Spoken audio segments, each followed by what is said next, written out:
Hello everyone जी। तो इस video में हम लोग बिहार पुलिस के लिए जीएस के यहाँ पे 10 प्रश्न लेकर आए हुए हैं।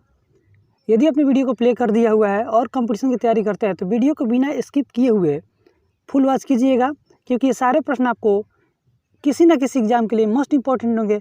यहाँ तक आपको बता दूँ कि बिहार पुलिस के लिए तो सारे प्रश्न मोस्ट इंपॉर्टेंट हैं ही। तो आइए इस पर वीडियो को शुरू करते हैं। पहला प्रश्न हमारे सामने यहाँ पर दिया हुआ है कि विटामिन सी का सबसे अच्छा स्रोत कौन सा है। तो इस पहले प्रश्न के लिए यहाँ पे 4 ऑप्शन दिया हुआ है, सेब, आंवला, आम, अंगूर। तो इस पहले प्रश्न का जो हमारा आंसर हो जाएगा वो यहाँ पर ऑप्शन हमारा बी से हो जाएगा। आंवला जो है इसका आंसर हो जाएगा। विटामिन सी सर्वाधिक मात्रा में आंवले से प्राप्त होता है। आपको बता दें विटामिन सी का रासायनिक नाम क्या होता है, तो साइट्रिक एसिड। देखिए दूसरा प्रश्न आपसे यहाँ पे पूछा हुआ है कि किसकी कमी से रतौंधी रोग होता है। रतौंधी रोग पूछा है तो इसके लिए भी 4 ऑप्शन दिया हुआ है। तो जो रतौंधी रोग होता है ना वो विटामिन ए की कमी से होता है, तो ऑप्शन हमारे यहाँ पे ए सही हो जाएगा। और आपको बता दें कि विटामिन ए का रासायनिक नाम जो होता है वो होता है रेटिनॉल। याद कर लीजिएगा, ये रेटिनॉल होता है। उसी प्रकार से विटामिन सी का रासायनिक नाम क्या होता है, तो स्कॉर्बिक एसिड। विटामिन के का नाम क्या होता है, तो फिलोक्विनोन होता है। विटामिन के की कमी से रक्त का थक्का नहीं जमता है। विटामिन ई का रासायनिक नाम क्या है, तो टोकोफेरॉल। और टोकोफेरॉल की कमी से जो है मानव नपुंसकता हो जाती है। चलिए नेक्स्ट प्रश्न देखते हैं यहाँ पे पूछा क्या है। तो तीसरा प्रश्न आपसे यहाँ पे पूछा हुआ है कि मानव शरीर में कुल कितनी हड्डियाँ होती हैं। तो देखिए ध्यान से, यदि वयस्क मनुष्य होगा तो उसमें 2 से 6 हड्डियाँ होंगी। यदि शिशु यानी कि बच्चा में पूछता कितनी हड्डियाँ होती है तो 308 बताते आप। चलिए देखिए चौथा प्रश्न आपसे यहाँ पे पूछा हुआ है कि रक्त समूह सर्वदाता कौन सा है। देखिए ध्यान से, रक्त में सर्वदाता पूछा है तो सर्वदाता जो समूह होता है वो होता है ओ।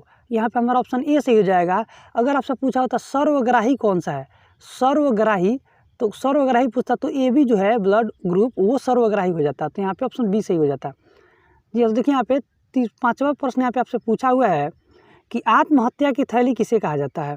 5वां प्रश्न कि आत्महत्या की थैली किसे कहा जाता है। तो इस प्रश्न का आंसर जो हमारा हो जाएगा वो यहाँ पे ऑप्शन सी हो जाएगा। लाइसोसोम को आत्महत्या की थैली कहा जाता है। और आपको बता दें कि कोशिका का ऊर्जागिरी, देखिए ध्यान से, कोशिका का ऊर्जागिरी अगर पूछता तो माइटोकॉन्ड्रिया को बोलते हैं। राइबोसोम जो है ना इसे बोलते हैं कोशिका की प्रोटीन की फैक्ट्री बोलते हैं, इसको प्रोटीन की फैक्ट्री बोलते हैं। तो इसे आप नोट डाउन कर लीजिएगा। अब आगे देखते हैं अगला प्रश्न यहाँ पे क्या पूछा हुआ है।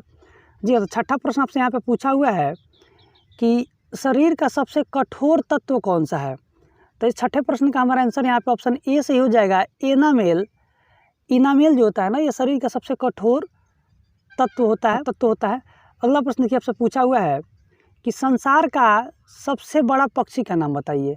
सबसे बड़ा पक्षी का नाम पूछा है। तो 7वें प्रश्न का आंसर हमारे यहाँ पे ऑप्शन ए सही हो जाएगा। शुतुरमुर्ग जो होता है इस संसार का सबसे बड़ा पक्षी होता है। और यहाँ पे देखिए कीवी जो ये पक्षी दिख रहा है ना, ये कीवी पक्षी जो है ना उड़ती नहीं है, ना उड़ने वाली भी अगर पक्षियों का नाम पूछता तो कीवी को आप टिक करते थे। जी हाँ तो देखिए यहाँ पे 8वां प्रश्न आपसे पूछा हुआ है कि मानव खोपड़ी में कितनी हड्डियाँ होती हैं। तो मानव खोपड़ी में है ना जो 8 हड्डियाँ होती हैं। तो इसे याद कर सकते हैं आप, 8 हड्डियाँ होती हैं। 9वां प्रश्न पूछा है कि संसार का सबसे छोटा पुष्प कौन सा, सबसे छोटा फूल का नाम पूछा है। तो इसका आंसर हमारे यहाँ पे ऑप्शन ए से हो जाएगा। वुल्फिया जो है ना सबसे छोटा पुष्प है।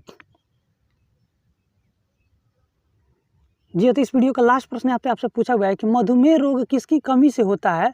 तो मधुमेह रोग आपको बता दें कि इंसुलिन की कमी से होता है। तो ऑप्शन ए हमारे यहाँ पे सही हो जाएगा। इंसुलिन की कमी से मधुमेह रोग होता है।